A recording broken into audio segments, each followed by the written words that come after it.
భాగవతంలో వామనమూర్తి ఘట్టంలో భగవంతుడు ఒక మాట అంటాడు, వాడు నా కొరకు రక్షింపవలయువాడు అంటాడు. వాడిని నేను ఎందుకు రక్షించాలి అంటే, వాడు ధర్మాన్ని పట్టుకున్నాడు, నేను చెప్పింది వాడు చేస్తున్నాడు. నేను చెప్పింది చేసి బ్రతుకుతున్న వాణ్ణి నేనే రక్షించకపోతే అసలు నేనున్నానని లోకం ఎలా నమ్ముతుంది? కాబట్టి నేను వాణ్ణి రక్షించుకోవాలంటాడు.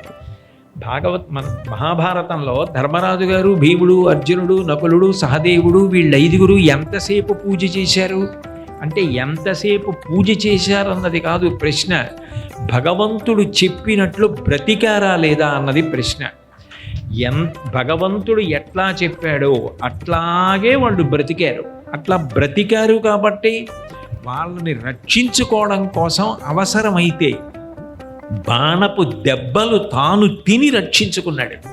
కృష్ణ పరమాత్మగా సారథ్యం చేసి భీష్మాచార్యుల వారు వేసినటువంటి బాణపు దెబ్బలు తాను తిని, ఆ గుర్రాలు పరిగెట్టినప్పుడు వచ్చినటువంటి ధూళి మీద పడిపోయి చెమటతో తడిసి ముద్దయిపోయి వెనక ఉన్నటువంటి అర్జునుణ్ణి కాపాడుకున్నాడు.